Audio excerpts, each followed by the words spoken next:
I never thought I'd see him again. Not after all these years, not after the way things ended.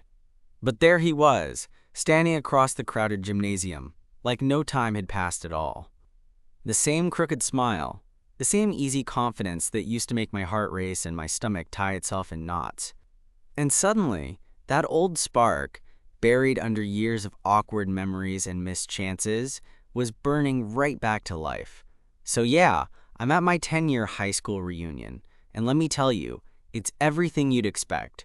Sweaty gym air mixed with cheap cologne, bad lighting, and the kind of forced small talk that makes you wonder why you even showed up. But honestly, I wasn't there for the nostalgia or to catch up with classmates I barely remembered. I was just killing time after a last-minute work trip got canceled. Then someone mentioned he was coming, and suddenly the whole night had a new focus. His name's Jamie. We dated for a brief, intense year back in senior year, right when I was figuring out who I was. It was the kind of relationship that felt like a secret, perfect world until the end of the school year when reality hit hard. We drifted apart, as people do, and for years I told myself I'd moved on. But standing there, seeing him laugh with our old friends, that lie didn't hold anymore. We'd been inseparable back then, sometimes too much. The way he looked at me, like I was the only one in the room, was something I never forgot. And seeing him again tonight, I realized I'd spent a lot more time wondering what might have been than I ever admitted. The gym started to feel smaller. The noise faded until it was just us. My heart was pounding so loud I was sure he could hear it. When our eyes finally met, I thought about all the words I wanted to say but couldn't find. Instead, he crossed the room with that familiar grin, and I knew this was where the real story started again. Not just a reunion of faces, but maybe a second chance I never expected. He reached me with that same casual confidence, like the years hadn't built walls between us but just made the path shorter. "Hey," he said, voice a little deeper but still that same familiar tone that used to make me forget how to speak. "Didn't expect to see you here." I shrugged, because honestly, I didn't know what else to do. "Yeah, me neither. Work trip got canceled last minute, so here I am, reliving high school awkwardness." Jamie laughed, and it was warm, the kind of laugh that made me remember all the late nights we spent talking about everything and nothing. "I get that. I was kind of dreading it, to be honest. But seeing you, I'm glad I came." For a second, it felt like we were the only two people in that cramped gym, even with all the chatter and the music thumping around us. I wanted to say a million things, but settled on, "You look good. Like, really good." He smiled, a little softer this time, maybe a touch shy. "Thanks, you too. You haven't changed much." "Maybe not enough," I joked. But the truth was, I wasn't sure what I was anymore. The guy the first was senior year felt like a half-forgotten chapter, and looking at Jamie, I realized I was still writing the story. We started walking away from the noise, toward the bleachers that were mostly empty now. It was quieter there, and I think both of us needed a break from the crowd. The night air was cooler than inside, and the faint buzz of the party filtered through the open doors. "What have you been up to?" I asked, suddenly curious about the years that separated us. Jamie ran a hand through his hair, the same nervous habit I remembered. "Mostly work. Moved around a bit. I'm back in town now, trying to figure things out." "You?" "Same kinda," I said. "I stayed local, working at a tech company. Nothing glamorous. Sometimes I feel like I missed out on a lot." He looked at me then, eyes steady. "Maybe you didn't. Maybe you just needed the right person around." God, the way he said that hit me like a punch. I hadn't realized how much I'd wanted to hear it. We stood there for a moment, the silence between us filled with things left unsaid, but heavy with meaning. Then, out of nowhere, Jamie reached for my hand. Not like before, when we were teenagers sneaking secret touches, but with purpose. My heart flipped, and I squeezed back, like we were trying to reconnect a thread that never really broke. "Do you want to get out of here?" he asked, voice low. I nodded, not wanting to waste a second. We left the reunion behind, stepping into the crisp night. The streetlights cast a soft glow, and the city felt alive in a way that made everything possible. We walked without a plan, talking about everything, our dreams, our mistakes, the people we used to be. It was like piecing together a puzzle, fitting those old memories with who we were now. At some point, we ended up at a small diner that was still open. We sat in a corner booth, sharing fries and stories, laughing like no time had passed. I caught myself staring at him more than I should have, noticing the way the light caught his eyes, the curve of his smile when he told a joke. "Remember that time we got caught sneaking into the pool after hours?" he said, shaking his head. "How could I forget? We almost got expelled." I replied, grinning. He laughed, then got serious. "I always wondered what would have happened if we didn't drift apart." "Me too," I admitted. There was a softness in his gaze that made my insides twist. It wasn't just nostalgia, it was something real, something that had never really gone away. After dinner, we walked back toward my car, hands brushing, then finally entwining. The night air was cool, but with him close, I felt warmer than I had in years. Standing there, I realized this wasn't just about a reunion or old flames. It was about the chance to rewrite our story, to see if the spark that first brought us together could light something lasting. And honestly, I was ready to find out. We stood there by my car, the street quiet except for the occasional distant hum of late-night traffic. His hand in mine felt both familiar and electric, like a secret code I'd forgotten, but was eager to remember. "Do you want to come in for a bit?" I asked, my voice sounding steadier than I felt. Jamie gave me that small, hopeful smile that made my chest tighten. "Yeah, I'd like that." The drive to my apartment was filled with comfortable silence, just the occasional glance exchanged in the rearview mirror. When I unlocked the door and flicked on the lights, the place felt different somehow. With him here, it suddenly seemed less like a lonely bachelor pad and more like a home. We sank onto the couch, and for a moment, neither of us spoke. I was suddenly hyper-aware of the way the lamplight caught the edges of his face, how his eyes searched mine like he was trying to read all the chapters I hadn't told anyone. "So, I started. What made you decide to come to the reunion after all?" He shrugged, running his fingers through his hair again. "I guess I was hoping for a chance to see some old faces. But mostly, I didn't expect to feel this." He paused, searching for the right word. "This nervous excitement." I laughed softly. "Same.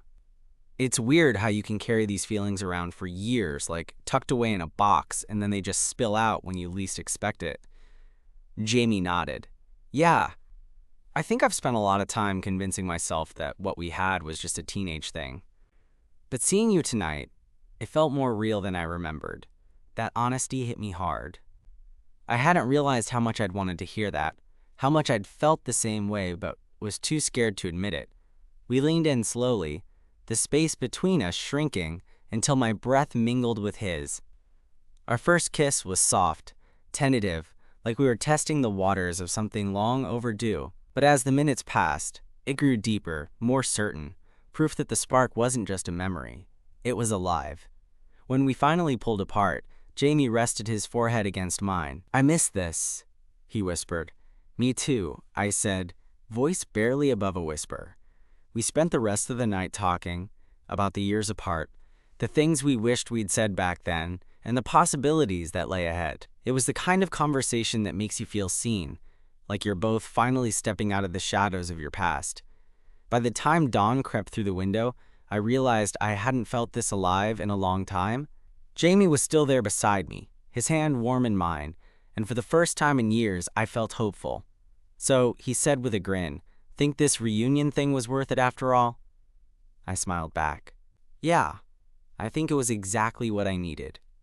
The first morning light filtered through the blinds, painting soft stripes across Jamie's face as he slept beside me. I lay there watching him, feeling this strange mix of calm and excitement that the night had brought. It was like rediscovering a part of myself I thought I'd lost forever. I needed coffee, or maybe just an excuse to keep this moment going, so I slipped out of bed quietly and headed to the kitchen. The place was still that same bachelor apartment. A bit messy, a bit too small. But now it felt different, like it was ready for something new. Jamie was up when I got back, sitting on the couch wrapped in one of my old hoodies, scrolling through his phone. He looked up and smiled, that smile that had me feeling like I was the only person in the world again. "Morning," he said, voice rough but soft. "Morning," I replied, sitting down next to him. Coffee? He nodded, and I was glad. We sat there drinking in silence for a moment, the comfortable kind where you don't need to fill the space with words. Eventually, Jamie broke the quiet. So what happens now? We can't just pretend last night was some fluke. I gave a small laugh, tracing patterns on the back of his hand. Yeah, we should probably figure out if we're actually adults first. He groaned. Yeah, adulthood is overrated. We talked about our lives, the careers, the moves, the relationships that didn't quite stick.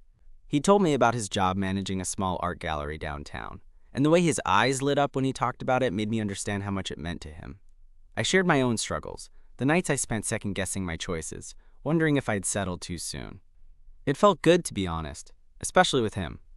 There was something about our conversation that felt real, grounded in the here and now, not the idealized memories or the what-ifs, but the people we had become. After a while, Jamie reached out and brushed a stray hair from my forehead. I've thought about you a lot over the years, he said quietly. Sometimes I'd replay moments in my head, wondering if I'd made the right choices. Me too, I admitted. There were so many times I wanted to call you, that I was terrified it would mess everything up. He smiled, that slow, familiar smile. Well, you're here now, so I guess it didn't. We spent the next few days in a kind of bubble, catching up over coffee, exploring parts of the city we'd never bothered to see before, and rediscovering the easy rhythm we once shared. One afternoon, we found ourselves in a small park, sitting on a bench watching kids play and couples stroll by. Jamie turned to me, his expression serious but warm.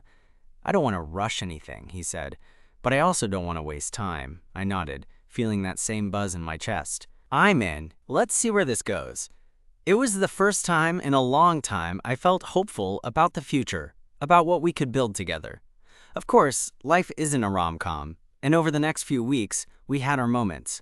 Awkward silences, hesitations, and the occasional ghost of the past creeping in. But every time we stumbled, we found a way back to each other.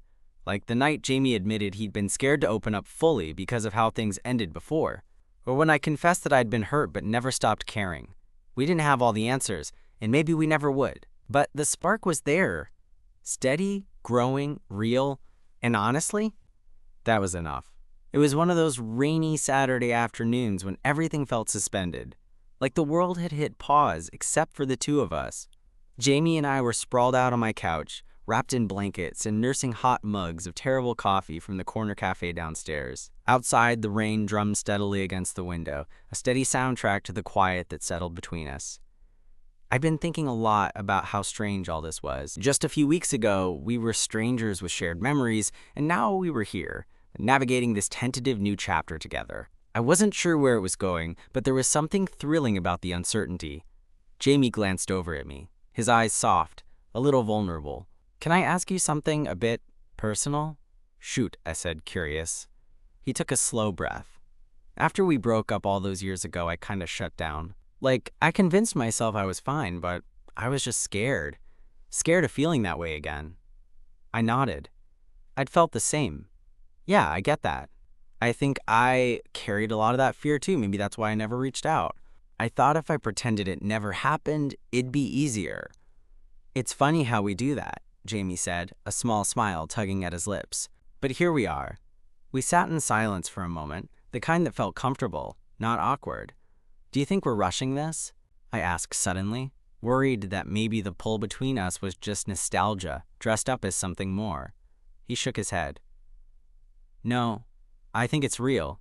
Messy, complicated, but real. And he was right. It wasn't perfect, and it probably never would be. But it felt like the start of something worth fighting for. Over the next few days, we fell into a rhythm. Morning coffee dates, long walks in the park, late-night talks that stretched till dawn. I loved hearing about his new art projects, the way his face lit up when he described a painting or an exhibit. And he seemed genuinely interested in the boring details of my job, even if I could tell he was secretly amused by my tech jargon. One night, after a particularly exhausting day, I found myself confessing something I hadn't told anyone else. I've been scared to let anyone get close after high school, I admitted, staring up at the ceiling. I thought if I kept people at arm's length, I wouldn't get hurt. Jamie reached out and squeezed my hand. I'm glad you didn't do that with me. Because I'm here, and I'm not going anywhere." His words hit me like a warm wave, and suddenly I wasn't so afraid anymore. A few weeks turned into a couple of months, and we kept learning each other all over again. The quirks, the habits, the little things that made us who we are. Like how Jamie always needed a window cracked open when he slept, or how I couldn't fall asleep without some kind of white noise. We also had those moments of tension, the inevitable bumps in the road. Like when I accidentally brought up an old argument from high school and saw that flicker of hurt in his eyes. Or when Jamie's ex reached out unexpectedly, stirring up feelings he hadn't fully dealt with. But with every challenge, we talked, we listened, we worked through it. One evening, after a long day, Jamie pulled me close and said, "I don't want to just be the what if anymore. I want to be something real with you." I kissed him then, slow and sure, the kind of kiss that promises more than just words ever could. "Me too," I whispered. It wasn't about rushing or forcing a perfect story. It was about two people choosing to try again, despite the past, despite the fear. Because sometimes, the spark that never dies is the one worth chasing. And honestly, I couldn't wait to see where this goes. There was something almost surreal about waking up next to Jamie and realizing this wasn't a dream or some fleeting nostalgia. It was real. We were real. And as I lazily stretched and glanced over at him, I felt this overwhelming mix of contentment and excitement. Like life was finally catching up with a part of me that had been stuck in pause for too long. That morning, we decided to take things slow, no pressure, just enjoying the simple moments. We made breakfast together in my cramped kitchen. Imagine two guys trying to maneuver around each other with limited counter space and a pan that probably needed replacing 5 years ago. Jamie, ever the chef in our duo, whipped up some scrambled eggs while I fumbled with the coffee machine, spilling a little here and there but earning a laugh from him. "Hey, you're not too bad at this," he teased, sliding a plate across to me. "Don't get used to it," I grinned back. I'm more of a microwave guy. We ate sitting on the floor, leaning against the couch, sharing stories about our week. I told him about the latest project at work that was simultaneously exciting and nerve-wracking. Jamie talked about an art show he was helping organize next month. It felt so normal, so easy, like we were just two friends catching up, even though under the surface, something deeper was blossoming.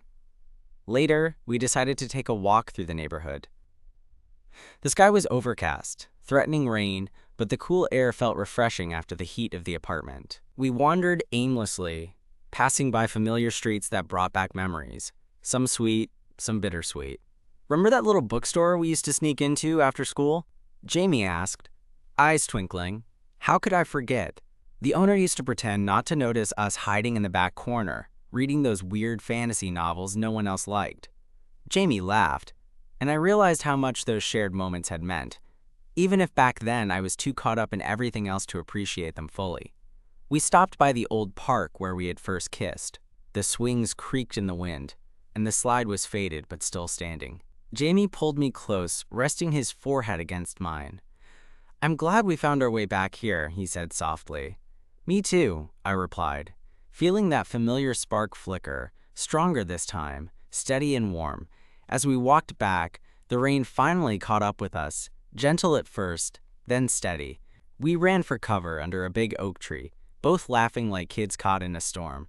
Jamie pulled me close, shielding me with his jacket, and I realized how effortlessly he fit into my life again. That night, we stayed in and ordered pizza, sprawled out on the couch binge-watching some old comedy series neither of us had seen. Between the jokes and playful banter, it felt like the walls I'd built around my heart were coming down, brick by brick. Jamie reached for my hand, fingers intertwining with mine. "I know this isn't a fairy tale. We've got our pasts, our messiness, but I want to try. Really try." I squeezed his hand back, the weight of those words grounding me. "I want that too. No more running, no more second-guessing." We fell asleep tangled together on the couch, the glow of the TV casting soft light over us.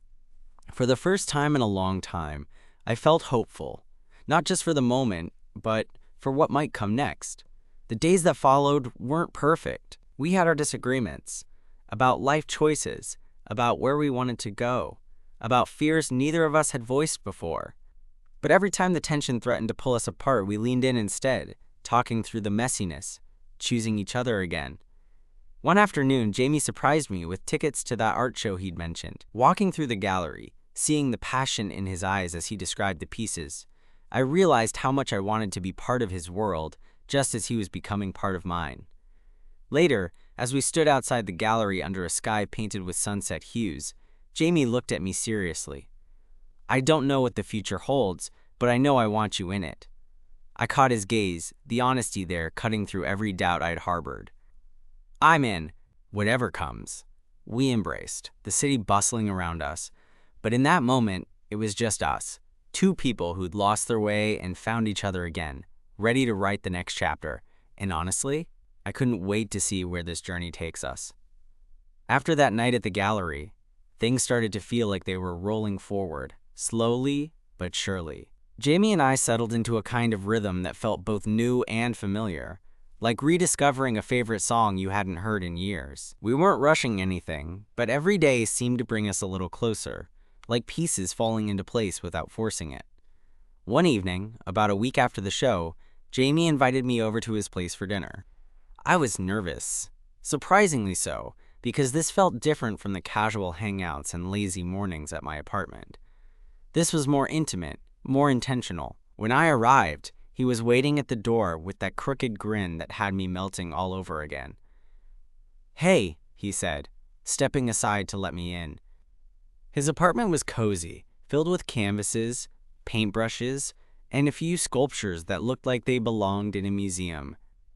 I could tell this was his sanctuary, his world, and somehow, inviting me into it felt like a big deal. We cooked together, fumbling through a recipe that neither of us had tried before. The kitchen was a mess by the end, flour on the counters, sauce splattered on the floor, but it was perfect. We laughed, teasing each other over every little mistake, the kind of easy banter that makes you feel like you're exactly where you're supposed to be. Over dinner, the conversation turned serious. Jamie looked at me across the table, eyes searching. "I've been thinking a lot about us," he said quietly. "About what we want, where we're headed." I nodded, feeling my heart speed up. "Yeah, me too." He reached for my hand, squeezing it gently. "I want to be open with you. No more hiding, no more walls." "Same here," I replied, the weight of his words settling over me. "I want to try. Really try." There was something terrifying and beautiful about that moment. The vulnerability, the honesty. It felt like we were standing on the edge of something big. After dinner, we moved to the couch, close enough that our legs brushed. Jamie leaned his head on my shoulder, and I wrapped my arm around him, feeling a surge of warmth. The city lights filtered through the window, casting a soft glow over us, and for once, the future didn't seem so scary. But just when things felt like they were falling into place, life reminded us it wasn't always that simple. About 2 weeks later, Jamie got a call that shook us both. An opportunity had come up, an art residency in another city, a chance he'd been dreaming about but never expected to actually get. He broke the news over coffee one morning, his usual confidence replaced by uncertainty. "I don't know what to do," he admitted. "It's an amazing chance, but it's a few hours away. I don't want to leave you, but I can't just pass this up." I could see the conflict in his eyes, the pull between his dreams and what we were building together. "I want you to go," I said honestly, even though my chest tightened. "You have to do what's best for you." "But what about us?" he asked, searching my face. "Can we handle this? The distance?" I swallowed hard. "We'll figure it out." We always do. We spent the next days talking through the logistics, the fears, the hopes. It was messy and uncertain, but beneath it all was this undercurrent of commitment, a promise to keep trying no matter what. When the day came for Jamie to leave, we stood at the train station, holding each other tight. I tried to hold back tears, but they spilled anyway. "Come back to me," I whispered. He cupped my face, his gaze fierce and tender. "I will. This isn't goodbye." Watching him walk away, the weight of the moment hit me harder than I expected. But even as the distance stretched between us, I felt that spark, the one that had brought us back together, still burning strong, and I knew, no matter what, we'd find our way. Because some connections aren't just about proximity, they're about heart. And ours? It was worth fighting for. The months that followed weren't easy. Jamie's residency kept him busy, and the distance was a test neither of us expected to be so tough. There were long nights filled with phone calls and video chats, but also quiet moments of missing each other in ways words couldn't bridge. I won't pretend it was all smooth sailing. There were days when doubt crept in, when the loneliness felt sharp, and when I wondered if we were fooling ourselves.